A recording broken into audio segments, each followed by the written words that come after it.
सख्त तरीन सर्दी के बीच करनाल तहसील में इलेक्शन की गर्मी देखने को मिल रही है। तमाम पार्टियों के उम्मीदवार अपने अपने वोटरान को लुभाने की घर से घर घर पहुंच रहे हैं। मालूम हो कि 28 नवंबर को पहले मरहले के तहत इंतखाबात हो रहे हैं। करनाल की अगर बात करें तो वहां पर 13 उम्मीदवार मैदान में हैं।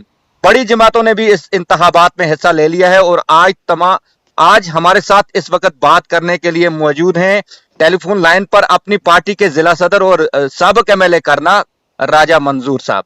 एडवोकेट राजा मंजूर साहब, सियासी बिगल बजते ही, इंतखाबी बिगल बजते ही आपके 3 साल को याद किया जा रहा है कि आपने कुछ नहीं किया, क्या कहना चाहेंगे? जी इशफाक साहब, अस्सलाम वालेकुम। मैं बड़ा मशकूर हूँ आपका कि आपने ऑनलाइन मुझसे बात की, क्योंकि हम सहाफ़त को एक बहुत बड़ा हथियार समझते हैं और उसमें उम्मीद भी रखते हैं कि आप जैसे सहाफ़ी जो साफ और शफाफ सहाफ़त चलाते हैं और किसी भी पार्टी के साथ कोई लिंक नज़र कभी नहीं आया आपकी सहाफ़त में मुझे, तो मैं बड़ा खुश हूँ कि आपने मुझसे बात की। इशफाक साहब, बात यह है कि आपकी पूरी नज़र रही होगी रियासत की सियासी मामलात जो हुए 3 साल के अंदर। 3 साल में पहले हमारी सरकार नहीं बनी, जो मैंडेट आया था हमारा और बीजेपी का, हमारा ये फ्रैक्चर मैंडेट था, उस वक्त मैं PDP में था। उसके बाद 3 महीने हमें लग गए सरकार बनाने के लिए और 3 महीने ऑनरेबल मरहूम मुफ्ती मोहम्मद सईद साहब के गुजर जाने के बाद 3 महीने और लग गए फिर गवर्नमेंट बनाने के लिए। तो फिर भी मैं अल्लाह ताला का बहुत बहुत शुक्रगुजार हूँ कि हमें एक मौका मिला। जो 3 साल में हमने किया वो मैं चैलेंज करके कहता हूँ कि 18 साल में लोग नहीं कर सके। अगर आप तफसील चाहें तो मैं आपको सारे महकमों की तफसील दे सकता हूँ। अगर आप चलेंगे जो आजकल ऐरा गैरा हर एक आदमी जो है, सड़क नहीं है, बिजली नहीं है, पानी नहीं है, तो इवन जो सहाफ़ी लोग हैं जो इंटरव्यू लेते हैं मुख्तलिफ लोगों से, वो भी इस तरह की बात करते हैं जैसे उनको कुछ नजर ही नहीं आता है। मेरे कहने का मतलब है, सिर्फ हमने चार्ज लेने के बाद एज MLA 3 बड़े प्रोजेक्ट CRF के सैंक्शन कराए, बल्कि उन पर काम भी लगाया। मुझे याद है कि जब गबरा में आग लगी तो हम फायर सर्विस का इंजन लेके यहां से चले। हमारी बड़ी गाड़ी जो है वो उस पार क्रॉस नहीं कर सकी क्योंकि सड़क की हालत ठीक नहीं थी। हमने 3 बड़ी सड़कें सैंक्शन कराई, उन पर आज आप गबरा की तरफ चल के देखें, ये CRF का प्रोजेक्ट है, इसमें टाइम लगता है। आज टंगडार टू धनी, धनी टू सरमापड़ी सड़क पर काम चल रहा था और UT बनने के बाद उसमें थोड़ी सी कमी आ गई थी। आपको पता है क्या हालात बने। और इस तरह हमारा ही दूसरा जो प्रोजेक्ट है, तीसरा, वो है कंडी टू जाडा एंड जाडा टू टंगडार। इसके अलावा हमने PMGY में, आपको याद होगा, आप चलते फिरते हैं, आपकी पूरी नजर है, PMGY हमने पूरा PMGY की सड़कों को, चनीपुरा हो, मकाम हो, टंगडार की इंटरनल रोड्स हो, टंगडार की नार की रोड हो, आपके बागबेला रोड हो, गुम्मल रोड हो, बड़वंग रोड हो, जितनी भी रोड्स हमारी हैं इन सब पर मैग्नेमाइज किया गया। टीटवाल सिख ब्रिज टू टीटवाल मैग्नेमाइज करवाया गया। आपकी गुंडी सईदा टू चित्रकोट टू गुंडी सईदा मैग्नेमाइज करवाया गया। इंटरनल रोड जितनी भी हैं उनको मैग्नेमाइज, आज गाड़ियां चलती हैं जब, तो उनको कहिए अल्लाह के हाजिर नाजिर रख के कहिए कोई फर्क आया नहीं आया। इस तरह हमने नेशनल हाईवे को जो एग्जीक्यूशन थी, वो हमारे एक साथी कह रहे थे, हमने सैंक्शन कराने बड़ी बात नहीं होती है, उसको एग्जीक्यूट कराना बड़ी बात होती है। हमने पूरा गडकरी साहब से मिले, नेशनल हाईवे को ऑन प्रायोरिटी लिया और नेशनल हाईवे जो है आपकी इस वक्त बागबेला तक आप रोड पे चलते हैं तो फर्क महसूस इंशाल्लाह हर एक आदमी करता है। हमने निबाड़ में उन इलाकों को सड़क दे दी, जैसे ब्याड़ी है, 70 साल के बाद ब्याड़ी में रोड गई, कड़ामा रोड चल रही है, आपकी करानुआ रोड चल रही है आपके। इसके अलावा जो आपके बाकी जो ये चोटा कुर्सी रोड जो है वो हमें ऊपर कुर्सी तक पहुंचा दी गई है। नैतिया PMGY की नई रोड का काम चल रहा है। आपका टंगडार टू खोड़पारा टू त्रैबोनी एक रोड जो है वो इस वक्त इंशाल्लाह उसकी भी मेजरमेंट होके अंडर एग्जीक्यूशन है। ये R&B का मैं आपको झलकी सी दिखाता हूँ, ये R&B है। उसके बाद आप आइए, आपके ट्राइबल भी एक तबका है हमारे करना में, जिनको कभी ट्राइबल का पैसा नहीं आता था। हमने करना के कोने कोने में ट्राइबल का पैसा डाला। हमने ट्राइबल विलेज बना दिया, एक बागबिला, नेचा, हंडवाल एंड बड़वन, और उनको पूछिए जाके क्या उनमें काम हुआ है या नहीं हुआ है। मॉडल विलेज बना दी हमने बीएडीपी के तहत, टाड, पैंतारा, हजीत्रा एंड गबरा। ये शिकायत हुआ करती थी कि इस पार का जो एमएलए है वो उस पार काम नहीं करता है, हमको नजरअंदाज करता है। हमने ये शिकायत जो है ये हमेशा के लिए मैंने और मेरे साथी जावेद मिर्चाल ने खत्म कर दी है। आप एजुकेशन सेक्टर पे आइए, हमने 2 हायर सेकेंडरियां बनाई, हमने 2 हाई स्कूल बनाए, उनकी बिल्डिंगें बनवाई, और आपके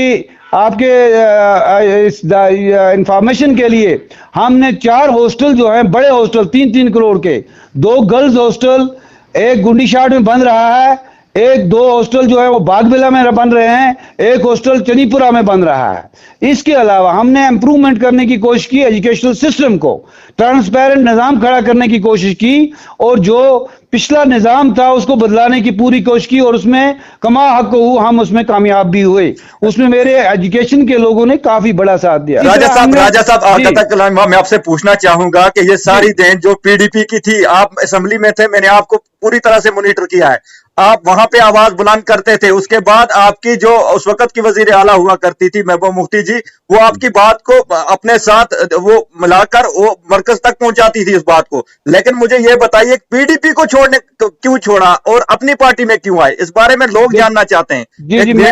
एक वीडियो भी हालिया दिनों सामने आया है जिसमें जावेद मिर्चाल साहब लोगों को कस्में खा रहे हैं कि मैं पीडीपी को नहीं छोड़ूंगा चाहे कुछ भी हो जाए।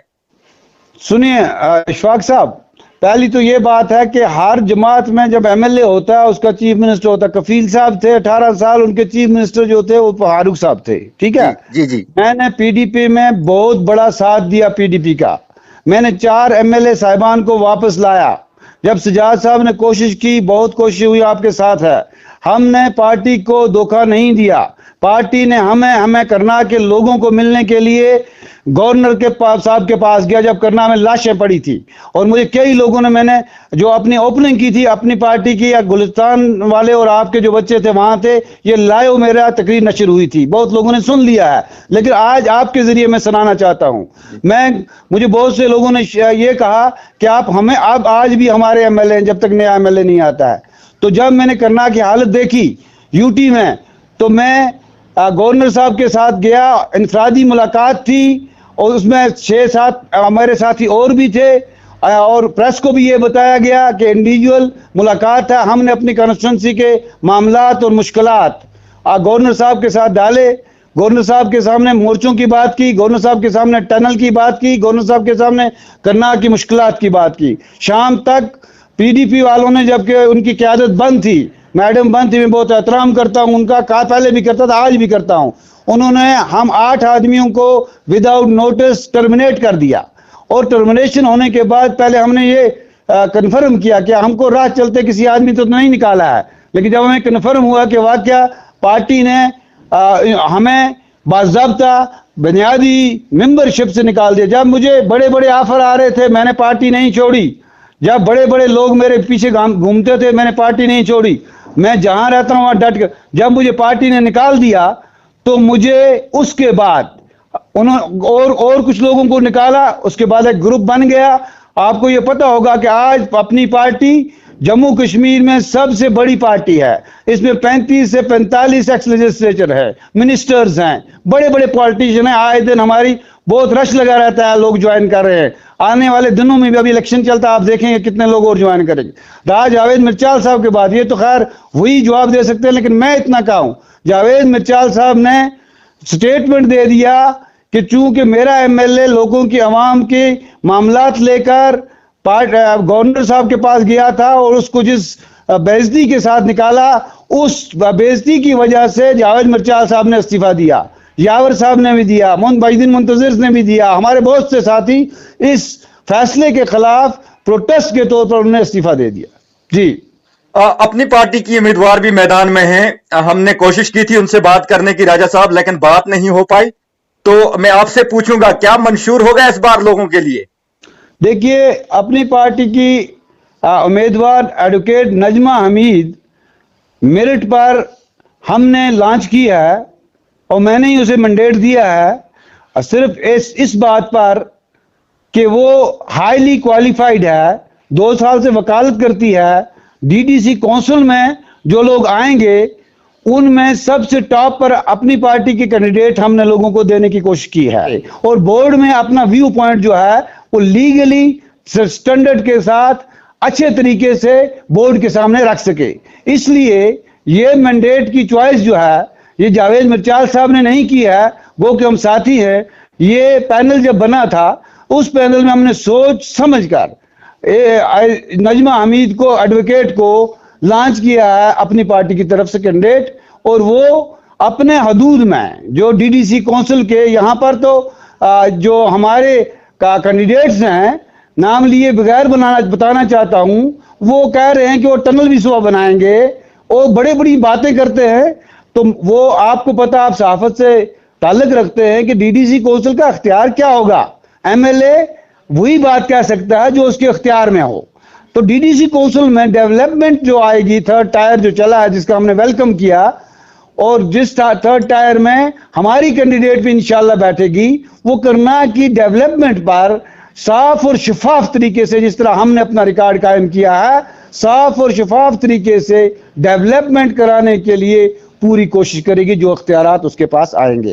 राजा साहब, दूसरे उम्मीदवार भी हमने देखे, उनके इंटरव्यू भी देखे, एक से बढ़कर एक उम्मीदवार सामने आ रहा है इस वक्त बहुत ज्यादा ज़हीन उम्मीदवार इस वक्त सामने में। आपको क्या लगता है कि आपका उम्मीदवार उनसे ज्यादा ज़हीन हो सकता है? क्योंकि अभी तक वो मीडिया के सामने भी नहीं आई है, उसने बात तक मीडिया से नहीं की है, क्या वजह रही है? देखिए, हम मीडिया के बहुत सी दलीलें सुन चुके हैं, आप अपने आप को साइड थोड़ा सा रखिए।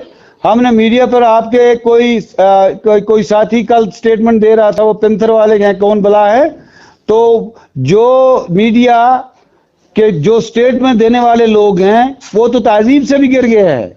उन्हें ये नहीं पता है कि वो जब मुंह खोलेंगे तो हम पर्सनल अटैक नहीं करेंगे। अगर उन्होंने किसी एक मीडिया वाले ने कहा राजा मंजूर को ताकत नहीं थी, हमने हमेशा हर साथी को, हर मुखालिफ को हम अपने साथ चलाया, इज्जत की, और कुछ लोग हर चीज के सबसे बेहतर कह दिया। जहां तक आपने कहा कि आपके कैंडिडेट में क्या खास बात, कैंडिडेट में देखिए, कैंडिडेट सारी हमारी हैं, हमारी बच्चियां हैं। पहली बार वुमेन एम्पावरमेंट हो रही है और हमारी बच्चियों, पढ़ी लिखी बच्चियों को एक मौका मिल रहा है लोगों के साथ अपना व्यू पॉइंट रखने का लिए। मैं सबकी तारीफ करता हूं और सबको प्यार करता हूं और सब पर हाथ रखता हूं इस तरह का कि करना की बच्चियां जो हैं वो इस पॉलिटिकल मैदान में सामने आ गई है रिजर्वेशन के बाद। और जहां तक मैं अपनी कैंडिडेट की बात कहूं, मैं आपको ये दावे से कहता हूं कि हमने जो कैंडिडेट लॉन्च की है, she will prove much successful than anybody else, because being an advocate I knew कि एडवोकेट के पास कितनी कैपेसिटी होती है बात को समझने की, लीगल साइड से कैसे उसको ये नहीं कहेगी वो मैं टेंडर बनाऊंगी, ये नहीं कहेगी वो मैं कोई बड़ी चीज बनाएंगी। कल एक कैंडिडेट कह रही थी वहां कुछ हुआ नहीं, और वो कैंडिडेट हमारे साथ थे तो हमने बड़ा ऊंचा मकाम उनको दे दिया। करोड़ों रुपए की ड्रेजिंग हमने इसको आपके सामने है, नाले बदतमाजी को करा दी। जब से यहाँ सैलाब आया था, 92 में भी आया था, लोगों के सामने है, नेचियर टू कंडी तक हमने पूरे नाले को इतनी ड्रेजिंग कराई कि अभी भी पैसा बकाया है लोगों का। हमने कैंडिडेट साफ सुथरे तरीके से एक कैंडिडेट लॉन्च की है, और लोगों से मैं डिमांड करता हूं कि वो अपनी पार्टी की कैंडिडेट को सपोर्ट करें। उनके पीछे पहले अल्लाह की जात, उसके बाद मजबूत पार्टी जो है वो खड़ी है, उनके साथ राजा मंजूर यहाँ और जावेद मिर्चाल दोनों खड़े हैं। राजा साहब, आखिरी सवाल आपसे होगा मेरा, आपने अच्छी बातें कही, अभी तक अवाम आपको सुन रही है। राजा साहब, आखिरी सवाल ये है, आप सब लीडरान पे करना के इल्जाम ये है कि आपने इस बार इस तरफ ध्यान नहीं दिया कि करना हल्का इंतखाबात को अंगडार हल्का इंतखाबात लिखा गया है। क्या वजह बनी ये? अगर ये करना हल्का इंतखाब होता तो यहां पे लेडी सीट नहीं होती बल्कि मर्द सीट होती, ये काजी हमीदुद्दीन कुरैशी साहब कह रहे हैं। जी, मेरा जवाब सुनेंगे आप? जी देखिए, एक सिस्टम होता है, जब भी इलेक्शन होते हैं आपको शायद आप ने हमारी पार्टी का, हमारे पार्टी के चीफ का, हमारे कायदीन की बात सुनी होगी। सिर्फ अपनी पार्टी वाहिद पार्टी थी जिसने वेलकम किया कि थर्ड टायर आ जाए, राइट। थर्ड टायर जब आ गया, वुमेन रिजर्वेशन के लिए आपके नजदीकी रिश्तेदार हैं शुजा साहब, जो डिस्ट्रिक्ट पंचायत अफसर हैं, आप उनसे, क्योंकि वो ज्यादा माहिर है और एक काबिल और नेक सिर अफसर है, आप उनसे भी थोड़ा किसी को पूछिए कि रिजर्वेशन कैसे आई। ये रिजर्वेशन ऐसे आई कि इस रिजर्वेशन में जब भी इलेक्शन किसी फोरम का होता है फर्स्ट टाइम, उसमें एक राडार लगा होता है, एक रोस्टर लगा होता है, उसमें 1, 4, 7, 10, 13 से आगे चलता है। और चूंकि जम्मू कश्मीर में थर्ड टायर का इलेक्शन पहली बार आया और इसलिए रोस्टर में करना था, जो हमारा ब्लॉक था, ये यही नहीं हुआ, 2-2 ब्लॉक हर जगह इकट्ठे हुए हैं। करना का जो ब्लॉक था वो रोस्टर में 13वें नंबर पर आया और ये अल्फाबेटिक है, हमारे बाद 14वां नंबर है वावरा का। इसलिए ये रोस्टर के हिसाब से लीगली कानूनी तौर ये लगाए नहीं गए हैं। ये कानूनी तौर जो रोस्टर लगा हुआ है, जो कानून है, उस कानून के रोज से ये वुमेन रिजर्वेशन में आ गया और इसमें कोई किसी ने ये वुमेन रिजर्वेशन लगवाई नहीं है, ना इसमें कोई किसी का हाथ था, ना कोई इस रोस्टर को चेंज कर सकता है। जब भी इलेक्शन होंगे, कोई नई तब्दीली आएगी तो रोस्टर 1 से स्टार्ट हो जाएगा, ये पक्की बात है। नया इलेक्शन, अगला जो इलेक्शन बीडीसी का होगा वो ये रोस्टर नहीं होगा, वो चेंज हो जाता है जी, ये बात है। और ये रोस्टर जो है कानूनी तौर लगा हुआ है, इसमें किसी की मुदाखलत नहीं है। हम तो चाहते कि मेल ही आ जाता, सारे लोग चाहते थे, बहुत से लोग तैयार मैदान में थे, लेकिन चूंकि फीमेल आ गया और 50% वोट जो है हमारी बहनों और बच्चियों के हैं, तो 50% वोट को पहली बार एक अहमियत मिल रही है। हम सबको वेलकम करना चाहिए और हमारी बच्चियां जो हैं, टैलेंटेड बच्चियां इसके मैदान में हैं, सब अपनी कोशिश करेंगी। पहले मेरे फैसला मेरे रब ने करना है, उसके बाद छोटा सा एज जो है वो लोग, मैं मान के चलता हूं, वो हमको भी देंगे। अगर हमने 3 साल में अच्छा काम किया है, अगर हमने 1 करोड़ रुपया CDF का सिर्फ बीमारों को दिया है, अगर हमने ये CDF घर घर तक पहुंचाया है, अगर हमने किसी जगह को अपने दरवाजे बंद नहीं रखे हैं, अगर हमने आम इंसान को इतना एम्पावर किया है कि वो हर एक आदमी अपने आप को MLA और MLC समझता था, और हमने अगर दयानतदारी से काम किया है, अगर हमने कुंभापरवी नहीं की है, तो आज लोग जो हैं, अवाम जो है, जहां हमारी कैंडिडेट की जहानत को, काबिलियत को, उसकी तालीम को वोट देंगे, वहां और राजा मंजूर और जावेद मिर्चाल के काम को भी वोट देकर हमारी कैंडिडेट को कामयाब करेंगे। मेरी अपील है अपने दोस्तों से, अपने सारे कैंडिडेट से करना के अवाम से, कि ये इलेक्शन 28 को खत्म हो जाएगा। आप तहजीब, आप भाईचारा, आप बरादरी को कायम रखना, ये हमारी बच्चियां हैं, ये हमारे ही लोग हैं, और वोट आपका हक है, उसका अख्तियार सिर्फ आपको है। हम कोशिश करेंगे, हमने इलेक्शन कमीशन से बात की है, ट्रांसपेरेंट, किसी की कोई इंटरफेरेंस नहीं होगी, कोई दबाव नहीं होगा, कोई गलत चीज नहीं होगी। और अगर किसी जगह हमें नोट आए, हमारी इंफॉर्मेशन आएगा, कोई भी आदमी किसी को इसमें या जिसको कहते हैं मुदाखल करने की इजाजत नहीं होगी, ना अपने पोजीशन को इस्तेमाल करने की इजाजत होगी। जो कोड ऑफ कंडक्ट लगा हुआ है उसको सख्ती से SDM साहब जो है, रिटर्निंग अफसर हमारे, वो इम्प्लीमेंट करेंगे और करना कि अवाम को एक बिल्कुल आजादाना माहौल में अपने वोट का इस्तेमाल करने का मौका मिलेगा। मेरी अवाम से अपील है कि आप अपने तामीर और तरक्की जो है, रूरल डेवलपमेंट के तहत या बाकी चीजों के तहत एक मेंबर को इलेक्ट करने जा रहे हैं, आइए सब लोग वोट करें और वोट देकर सही कैंडिडेट को वोट दें। हम तो अपने वोट कैंडिडेट के लिए वोट मांगते हैं, सही कैंडिडेट को वोट देकर कर्नाटक में से, यहाँ से डिस्ट्रिक्ट बॉडी में जो आदमी जिस बच्ची को भेजें, उस सोच समझकर और आजादाना राय से आप कैंडिडेट को वोट करें और ज्यादा तादाद में वोटिंग के लिए आए, ताकि सही फैसला आ जाए। बहुत बहुत शुक्रिया मंजूर साहब हमारे साथ बात करने के लिए। हम आपको फिर अपने प्रोग्राम में दावत देंगे। आज आपने हमारे लिए वक्त निकाला, आपका बहुत बहुत शुक्रिया। साहब, मैंने सिर्फ 3 मिनट आपके साथ डिस्कस किए। जब भी आप चाहें, आप एक मैं चाहता था कि आप यहाँ होते तो मैं एक छोटी सी प्रेस कॉन्फ्रेंस तो आपने पूरी डिटेल 3 साल की लोगों के सामने रख देता आपके जरिए, लेकिन चूंकि इंशाल्लाह आपको लोग सुन रहे हैं, राजा साहब आपको लोग सुन रहे हैं, आपको इस वक्त लोग देख रहे हैं, देख रहे हैं मैं भी आपकी बिजी वो हूँ, आप बात भी हर बिजी घर हो। तक पहुंचेगी करना में जो आपने कही हमसे जो बातें आपने हमारे साथ शेयर की वो हर घर तक पहुंचेंगी और लोग आपको जरूर सुनेंगे सर। ओके, खुदा हाफिज।